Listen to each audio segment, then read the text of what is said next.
Shalom, brothers and sisters. Welcome again to the Real Truth of the Bible. Brother Foz, Cheyenne. Bless you all. Barakathon, in the name of the Most High, in the name of the Son of Yeshaya. Today's lesson will be called The Misunderstanding of Deuteronomy 22 and 5. It's necessary that I bring forth this topic because too many times there are brothers out there from camps that are hell-bent against women wearing pants. So, I thought it would be right to come forth and give, some understanding pertaining to Deuteronomy 22 and 5, because what these camps are not don't realize is that when it comes to Deuteronomy 22 and 5, you cannot look at that scripture from a Gentile state of mind. You cannot look at that scripture based on the dress code here in the West. When you look at that scripture, it is pertaining to a particular people, our foreparents, all right, the children of Israel. So the children of Israel had a culture, all right, and the dress code was a part of that culture. So they had a particular dress code. So what you must do first and foremost, you must go into the research and find out what was that dress code and what did Moses really mean where it says a man should not wear which pertains to a woman and a woman should not wear which pertains to a man. Okay, because what you'll find out, all right, is that first of all, what I want to prove throughout this lesson today is that in the culture, the pants was not a part of the dress code, believe it or not. Pants was not a part of the dress code. All right, there's nowhere in scripture where men were commanded to wear pants, not even the priesthood. And there is no scripture speaking against women wearing pants. Okay, so because what you will find out is that there was a difference in the dress code, but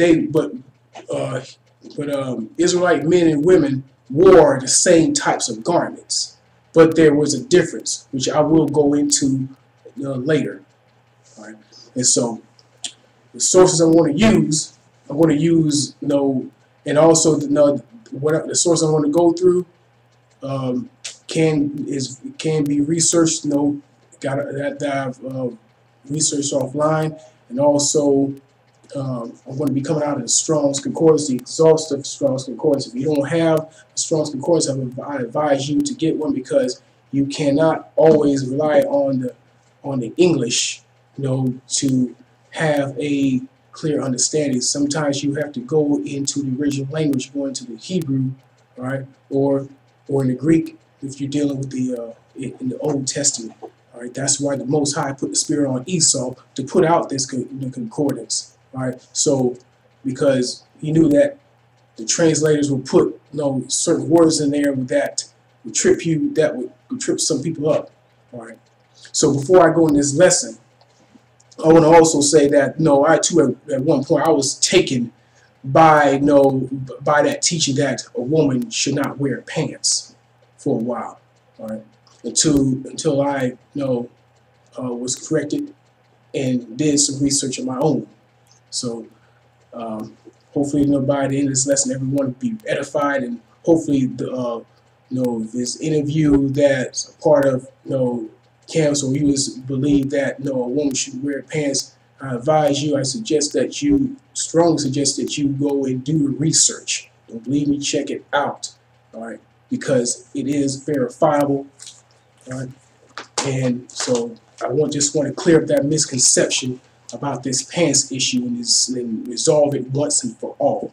Okay, now so I'm going to first start off with the attire. I want to explain some of the attire. Go into like a basic understanding of the attire of our foreparents that our foreparents used to wear. The first attire was called a tunic or a katoneth. It was usually worn directly over the body. basically it was like a undergarment. It was like a long shirt, like a long shirt that extended down, usually extended down to, for a man it was extended down to the little back below the knees, and yeah, it was basically a long shirt, extended shirt. And usually, men that wore this shirt or this tunic was considered naked. So I'm gonna show you an example. I'm gonna go into a scripture and read an example of that, because first of all, I'm going to go to John 21:7. John chapter 21, verse 7. Therefore, that disciple whom Jesus loved, saith Peter, it is the Lord. Now when Simon Peter heard that it was the Lord, he girded his fisher's coat unto him, for he was naked, and did cast himself into the sea. So when it said that he was naked, you understand these were Hebrews, all right? So when it said he was naked, he was not butt naked, all right? He just only had that tunic on, all right? That long extended long shirt, all right? That extended part down like below his kneecaps. That's all they had. So they would wear that around their waist at times. So like I said, it was worn next to the body, and basically that would be all they would have. Sometimes that would be all they would have. They would wear it basically just to keep cool. I'm going to go to another scripture, Mark 14:51, another precept. Mark chapter 14, verse 51.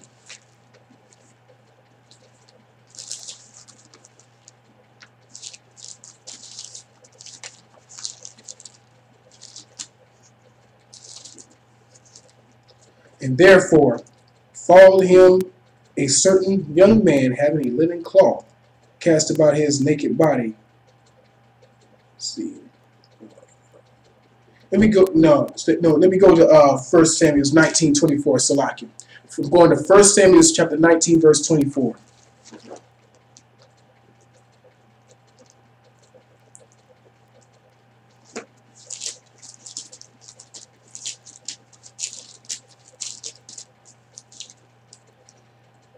And he stripped off his clothes also, and prophesied before Samuel in like manner, and lay down naked all that day and all that night. Wherefore they say, is Saul also among the prophets? Read it again. And he stripped off his clothes and also, and prophesied before Samuel in like manner, and lay down naked all that day, all that night. Wherefore they say, it is Saul also among the prophets. So that's another precept.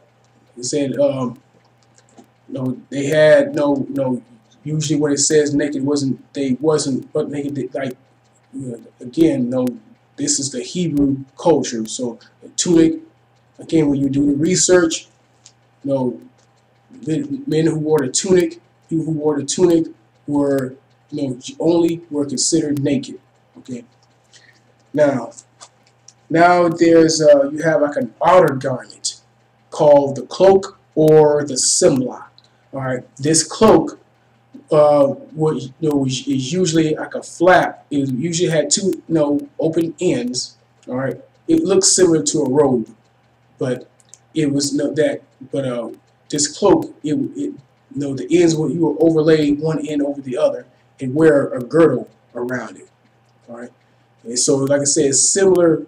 Kind of similar to a robe, when you have a string, you got a string that you wrap around it. When you wrap the robe on you, clothes, you overlay one end over the other, and you wrap the belt around it. But this coat had a usually was worn with a girdle, so around it, and this was normally worn by men who had high status. Men of prestige, priesthood. So it's basically just the men who were upper class, or basically had had some status. And it was normally made of wool. It was made of like normally made of heavy material in wool. It was unstitched as well. So let's go to, and also this. Go to another scripture. We're going to Exodus chapter 12, verse 34. Exodus chapter 12, verse 34.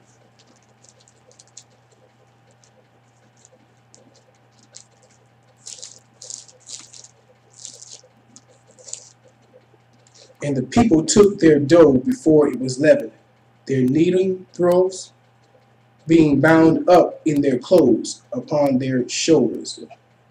Being bound up upon their clothes and their shoulders. So also when you do the research, this simla, or there's this cloak, it could sometimes be used to like store, put like your belongings in. You can usually wrap around and like put it on your shoulders. This cloak here, and so it's also of course it's worn for protection, during the cold season, and so to keep someone warm.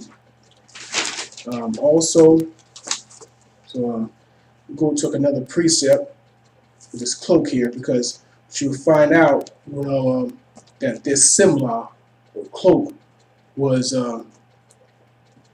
basically worn by Christ as well. So let's go to John chapter 19 verse 23. John chapter 19 verse 23.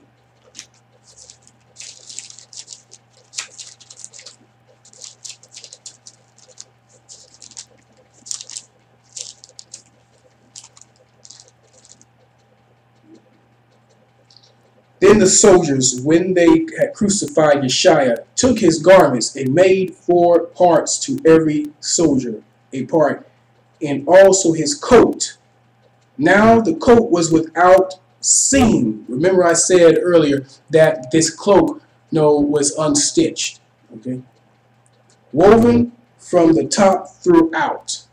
Now let's see what type of garment Christ wore. Let's go to now I'm about to go to Exodus 28 and 32. Exodus chapter 28 verse 32.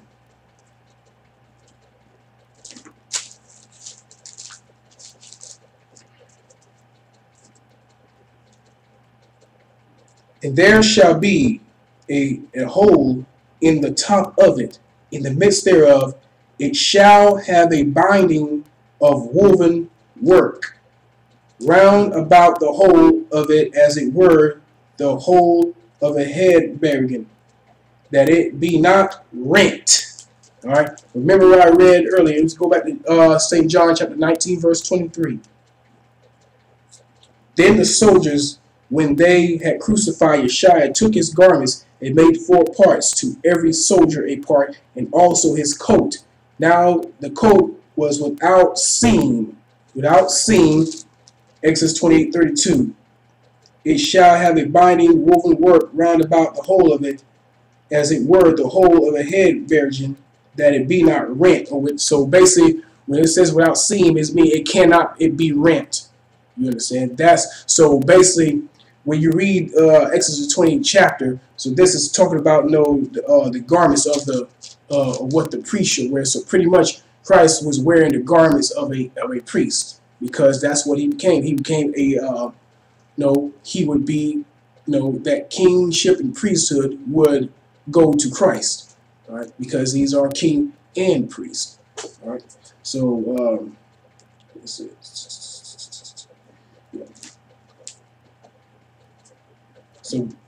So basically Christ was wearing the cloak, all right, that outer garment that's worn over the tunic. You understand? Now for the women. Now, like I said before at the beginning of the lesson, the women, the sisters, they wore the same type of garments, same type of clothing as the men, but there were differences. The differences were when you do the research. All right, I said earlier, and I'm going to before I go into any other scriptures, I'm going to read some references. The first one, because I'm going to read 3 references, and so the first one I want to read, and because I'm reading 3 references, I'm reading 3 references because Scripture says when you read Deauteronomy 17:6 and John 8:17, it says, "Out of the mouth of 2 or 3 witnesses, let every word be established." Okay, so now I'm going to read. So I'm going to read these references. The first reference I'm going to read is out of www.christianbiblereference.org. All right, /fact_dress.htm. Now, I'm going to read the whole article, but it says, what does the Bible say about proper dress? All right. It says here, the clothing worn in biblical times was very different from what we wear today. Both men and women wore a loose woolen robe-like cloak. Read it again. The clothing worn in biblical times was very different from what we wear today. Both men and women wore a loose woolen robe-like cloak or mantle as an outer garment. That's the same garment I mentioned earlier. It was fastened at the waist with a belt or sash. All right. A tunic or coat, a long piece of cloth, leather, or hair cloth with holes for arms and head, was worn under the cloak. All right. The sandals were worn on the feet. So the difference between men's and women's clothing was small. Read it again. The difference between men's and women's clothing was small but distinctive. In addition, men often wore a turban to confine their hair, and women of some cultures wore a veil. Now I'm going to the second source. I'm going to. It's coming from www.ancient-hebrew.org 33_clothing.html. Men and women clothes differed from one another. This is because there were laws that forbid men and women to exchange dress. We know that their clothes were not identical. They were not identical, but there were some differences. But all the evidence suggests that they were much alike in their general design. All right, because they wore, like I said earlier, they wore the same type of clothing. All right, same type of garments. There are many different sections of the ancient Hebrew dress. Some of these parts are the inner garment, which is also known as the tunic or shirt. Remember I mentioned earlier that the tunic was basically a long shirt. The outer tunic or the robe, the girdle, so that's the cloak that comes with the girdle. The outer garment or mantle, and the headdress. So that's like the third. So you got the third outer garment, which is like a jacket, basically. So basically a jacket that you open up. Okay, the tunic was a shirt that was worn next to the skin. It was made out of leather, hair cloth, wool, or linen. Both sexes wore tunics. I'll read it again. Both sexes wore tunics, but there was a difference in the style and pattern. For men, the tunic came down to the knees.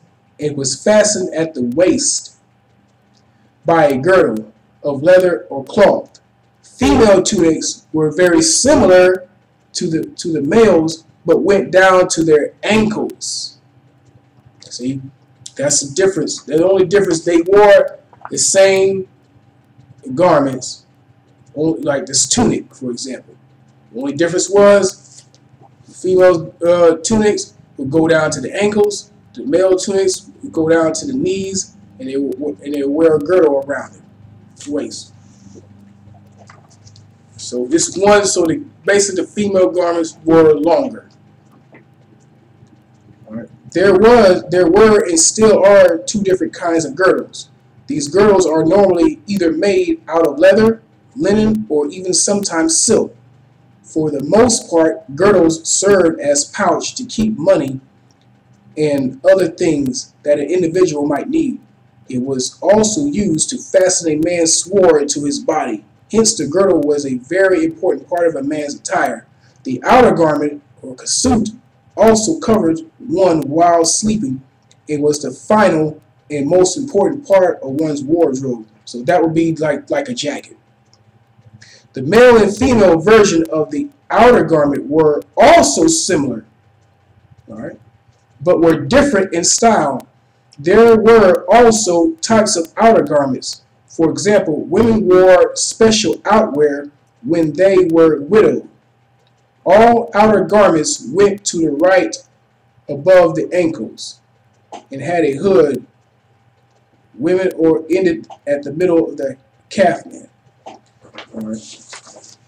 So now, the third and final source is sorry, I read that one.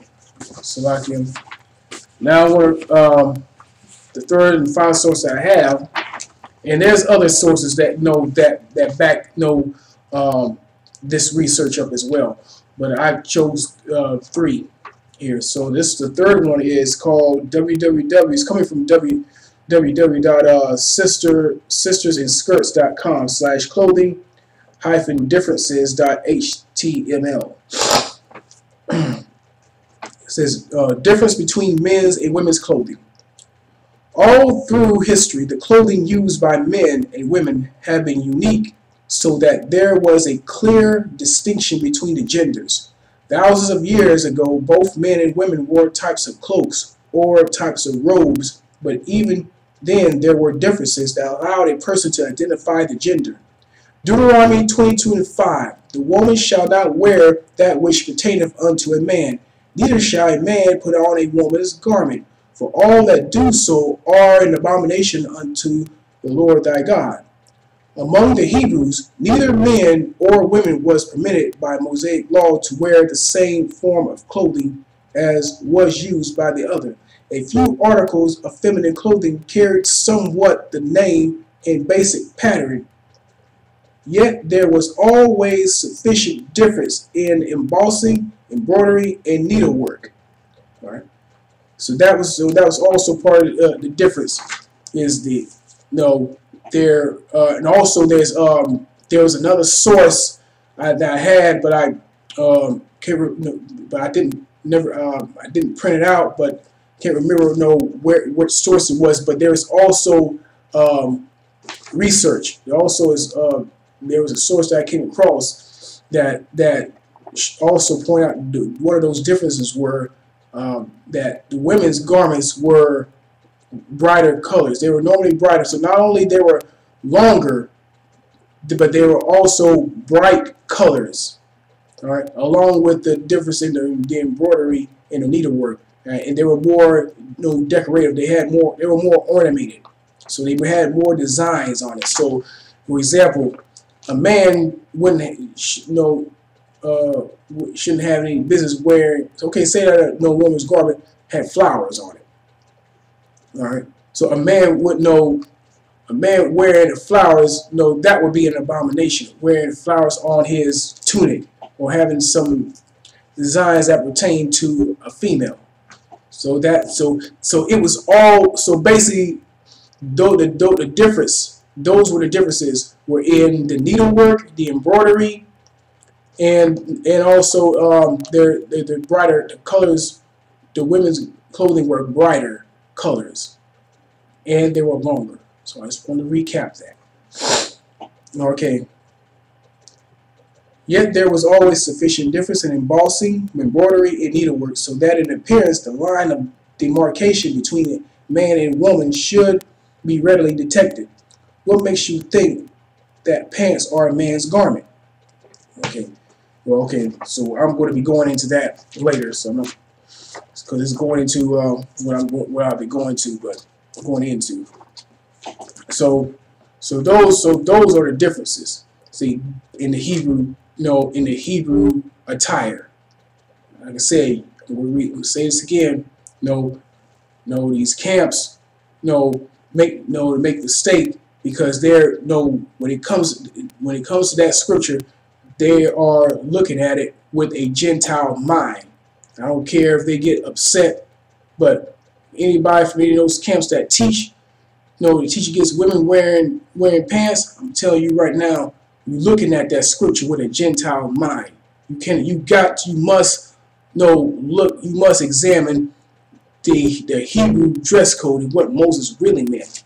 And like I said, this which I will be going into, because the lesson's far from over. So now the next scripture we're going to go into Genesis. We're going to go to Genesis chapter 37 and 3, and then I'm going to go to 2 Samuel 13 and 18. All right, because I'm going to show you that there's a hidden word in both of these scriptures, and this is going to further back up the research, that I just read to you all. So we're going to go to Genesis chapter 37, verse 3. Genesis chapter 37, verse 3. Now Israel loved Joseph more than all his children, because he was the son of his old age, and he made him a coat of many colors. All right. He made him a coat of many colors. You think it's just, many colors. All right.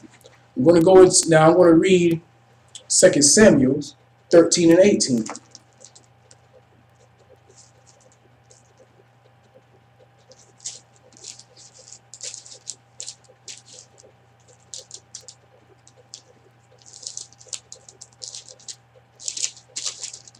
Second Samuel chapter 13, verses 18. Okay. And I'm going to start with 17th verse. Then he called his servant that ministered unto him, and said, Put now this woman out from me, and bolt the door after her. And she had a garment of divers colors. All right. So this is talking about the king's daughter. Having when you read the chapter, she had a garment of diverse colors, just like Joseph, Jacob's son, had a garment of diverse colors, of many colors, upon her. For with such robes were the king's daughters that were virgins apparelled. Then his servant brought her out and bolted the door after her. So as you can see here, when you read Genesis 37 and 3 and 2 Samuel 13 and 18, you see that the king's daughter had a garment of many colors, and Joseph had a garment of many colors. The only difference was it indicated, the 2 Samuel 13 and 18 indicated that she was wearing a virgin's apparel, virgin's attire. All right. So now let's go in. Now we're about to go into the Strong's, and yeah, go into the Strong's concordance, find out what was really used. So I'm going to go to H6446.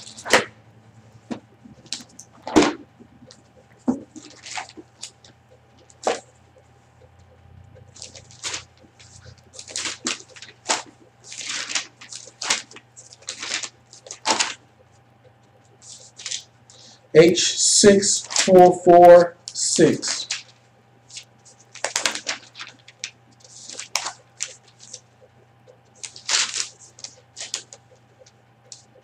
Okay, this is the words being used. It's POC. Oh, yeah, POS from 6. Okay, POS from 6461.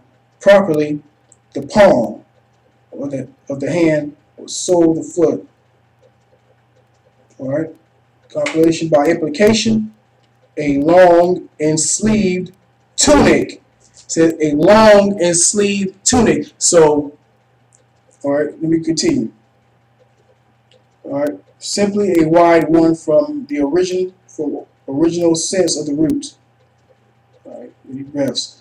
Okay, so basically, it was a long sleeved tunic. So when it's talked about Joseph having a garment of many of colors, and the king's daughter having a garment of diverse colors, they both wore tunics. But the difference was the king's daughter wore a virgin's apparel, so there was a difference. And like I said, there's research out there. Those differences are in the embroidery, the needlework, and also other research is out there that says that the women's clothing was brighter colors. All right. So as you can see so far, this has nothing to do with pants. All right. It's all in the stitch, the embroidery, the needlework. The women's clothing was also more decorated. It was brighter colors, and they were longer. All right, so I just wanted to recap that. Now we're going to go to Exodus 28. Exodus the 28th chapter.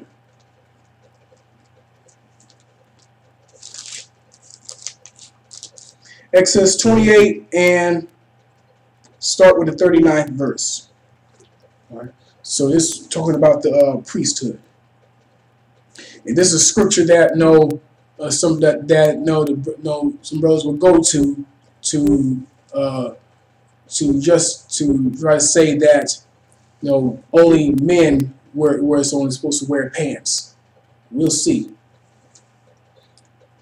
Exodus chapter 28, verse 39.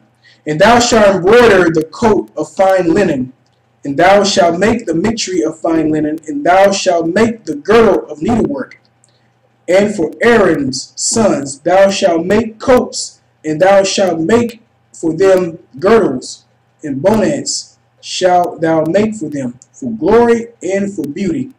And thou shalt put them, and thou shalt put them upon Aaron thy brother and his sons with him, and shalt anoint them, and consecrate them, and sanctify them, that they may minister unto me in the priest's office.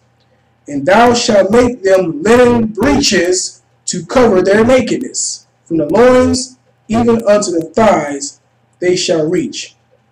It says, from the loins even unto the thighs they shall reach. So even without going into the Strongs, this alone here, where it says from the loins even unto the thighs they shall reach, that alone tells you that these were not pants, right? Because even with when you wear boxers and briefs, extend down to the thighs. So this is a giveaway right here, but I'm still going to go into the Strongs. Now, so they use this scripture to try to justify that only men could wear pants. All right, we'll see. Now let's go into the word. Going to the Hebrew. We're going to Strong's. Going to Strong's H4370. H4370.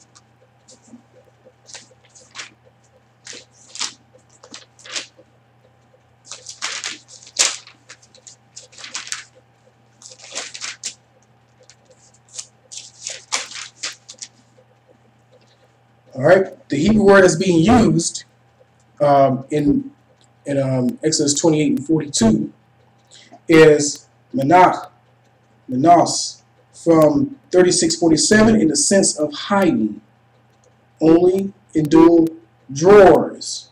All right, from concealing the private parts, breeches. Okay, so it was drawers. All right, and if you're from the South, all right, we call them in the South. We call them draws or drawers. So the priesthood were commanded to wear drawers, not pants, when you go into the Hebrew. So you can't use that scripture to to try to say that only men can wear pants. First of all right, and then there's another scripture that they use as well. Leviticus. Go to Leviticus 16th, and I believe this is 16th chapter.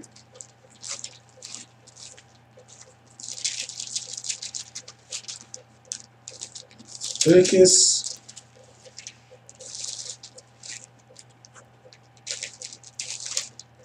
16:4. And he shall put on the holy linen coat, and he shall have the linen breeches upon his flesh, and shall be girded with a linen girdle, and with the linen breeches shall he be attired.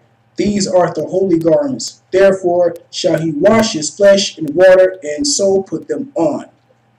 Read it again. He shall put on the holy linen coat, and he shall have the linen breeches. All right. Again, or just read out of the Strongs. All right. The same. So basically, Leviticus 16:4 is really just a repeat of Exodus 28:42. All right. The breeches were drawers. So the Most High was commanding, the priesthood to wear linen drawers. You understand? He was not talking about pants. He didn't. There's no scripture where the rest of the men of Israel, outside of the priesthood, not even the regular Levites, there's no commandment for the men to wear pants. All right, it actually nowhere. It was, and even so, this was talking about the priesthood wearing linen drawers. That's all it was talking about. All right, so that clears that up. Now we're going to go to Deauteronomy 22:5. The real kicker here. Deauteronomy chapter 22 verse 5.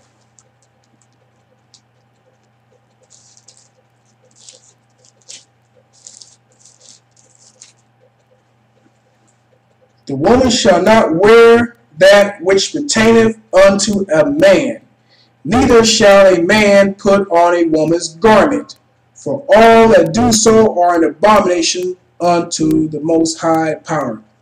Now, why did Moses make this statement? Well, when you do the research, you'll find out, because all these do's and don'ts in the Old Testament was based on the fact that the nations were doing it. When you read about that's why there's laws against homosexuality, incest, bestiality, all right, because the other nations were practicing those acts, and that's why the Most High hated them. So, and when Moses said, "No, a woman should not wear that which pertained to a man," and vice versa, that's because that was another pagan practice. Because one of the pagan rituals, there was pagan rituals where the men will put on women's clothing and the women will put on men's clothing. All right. So, but we're going to go into the Hebrew. We're going to to find out exactly what Moses really meant. So now we're going to go back into the Strongs. We're going to look at the word man. The Hebrew word is being used for man in the 5th verse and in the 13th verse. We're going to find out is 2 different Hebrew words being used for man. All right, but we're going to deal with man in verse 5. We're going to go to H1397.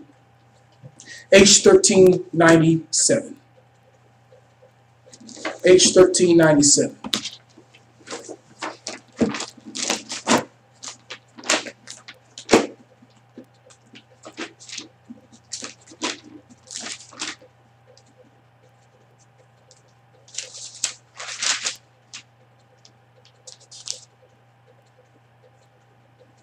H1397 is, all right, Geber from 1396, properly, a valiant man or warrior. Read it again. A valiant man or warrior. Generally a person, simply man, mighty. So now that's the Hebrew word is being used in the 5th verse, a warrior, a mighty man. Now we're going to look at verse 13. Just read verse 13. If any man take a wife and go in unto her and hate her. All right. I just need to read the 13th verse. Now, let's go to H376. H376.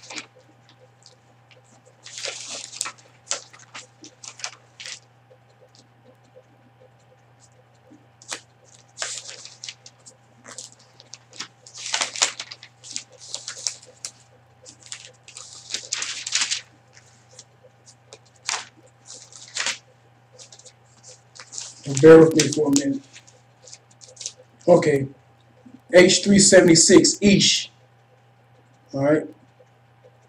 Contrary for 582. Okay.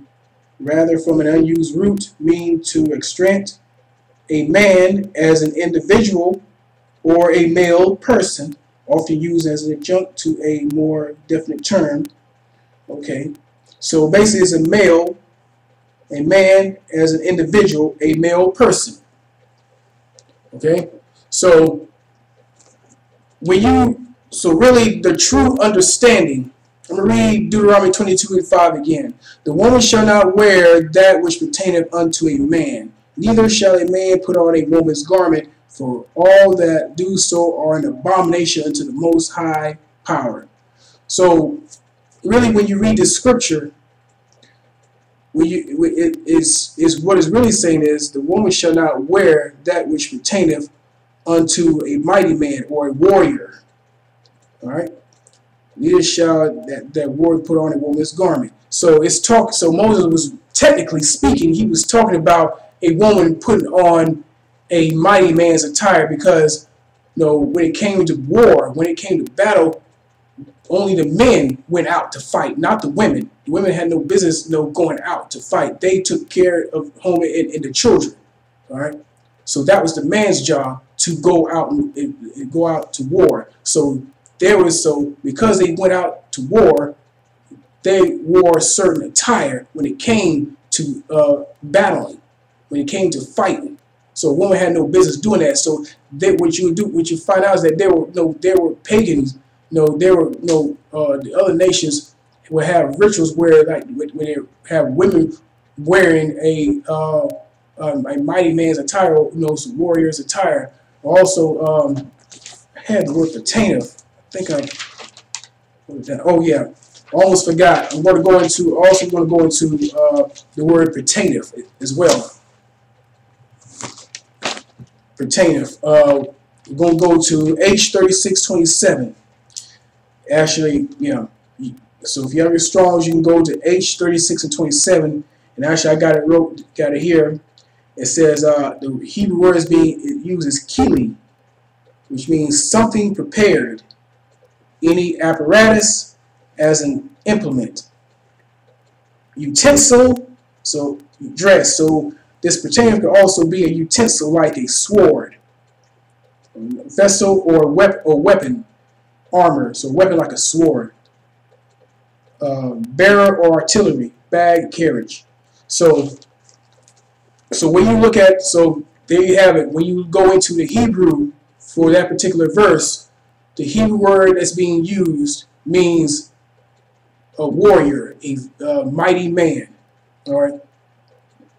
And the 13th verse of the 22nd chapter, it just means regular man. And also, when you go into the Hebrew, where you use the word pertaineth, is that word pertaineth means is the Hebrew word that's being used for is kili. All right. So again, it means something prepared, any apparatus as an implement, utensil, dress. So it means dress in a vessel or weapon or armor. So in this particular verse, it's talking about, so basically the real understanding of Deuteronomy 22:5, Moses was saying that a woman should not put on a mighty man's attire, a mighty man's garment, or his armor, or anything that he uses for war, like a sword.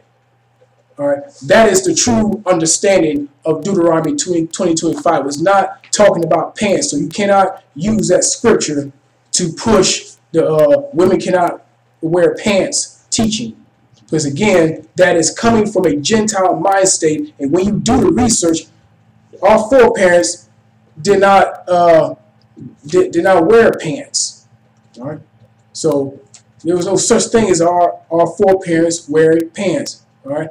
So come out. So you got to come out. You got to put that westernized, ideology of the dress code aside. If you could put that aside, you will be better off. All right, because that teaching, where I just proved is that where I just proved what your teaching is off. All right. So again, I hope everyone was edified and got the true understanding. Like I said, there's research out there. I already gave you 3 of the sources. Out of the mouth of 2 or 3 witnesses, let every word be established. And I hope you, and sisters, if you happen to be in the streets and you happen to come across these brothers and they try to, if you wear pants and they try to use that scripture on you, you can give them a history lesson, according to this research. All right, to edify them, and hopefully those brothers will go and do the research. All right, so to clear up that misconception. So with that being said, I wish you all Godspeed. Hope the rest of your day goes well. Take care. Shalom.